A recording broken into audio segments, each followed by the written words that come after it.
My speech is entitled Appreciation.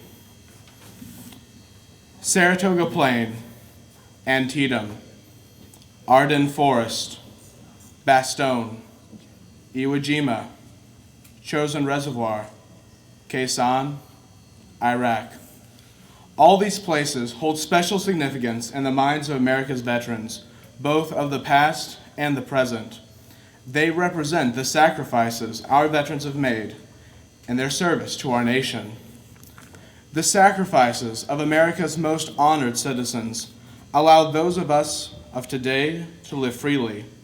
This idea stretches back centuries into our history and captures the spirit of 1776.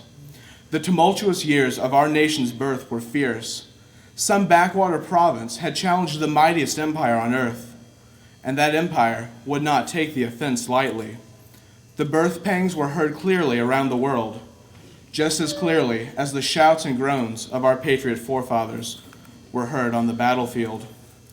What was brought forth by their efforts was a glorious thing, a nation conceived in liberty and blessed by the Almighty.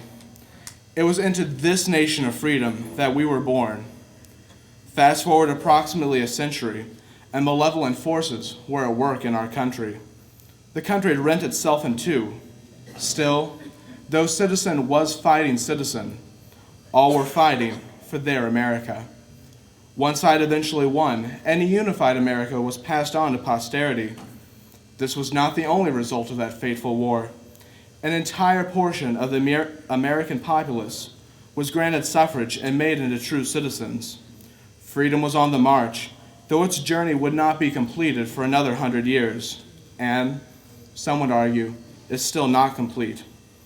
Going into the future again, we come to the 20th century. Our wars no longer concerned only ourselves. In the great wars of this era, we went forth from our borders to liberate others. In all these wars, our veterans made sacrifices, and from their sacrifices, freedom has been derived so that we of today might enjoy it. Our veterans' sacrifices have brought us the intangible gift of freedom, but their service has also brought other, more concrete benefits. Our victory in World War II set America up as a world economic power, giving prosperity to our grandparents, our parents, and ourselves. Our past and current military actions provide us with a blanket of safety and security. Finally, much of our current technology started with military applications. For example, we can now use sonar to explore the depths of our shining seas, or nuclear energy to power our homes and alabaster cities.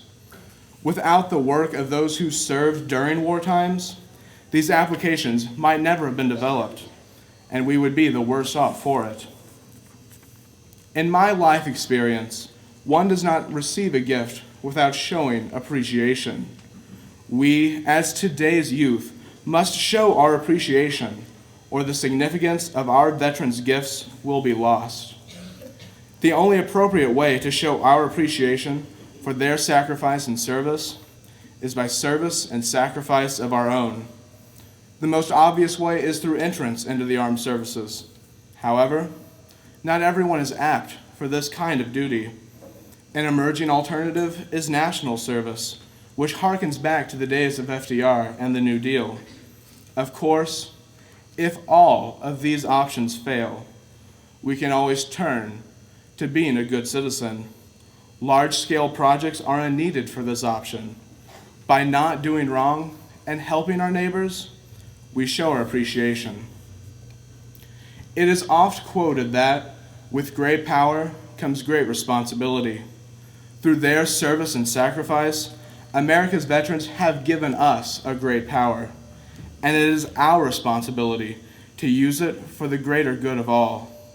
By treasuring what we have been given and using those treasures to increase the benefit and prosperity of all, we can be appreciative of America's veterans' sacrifices and service.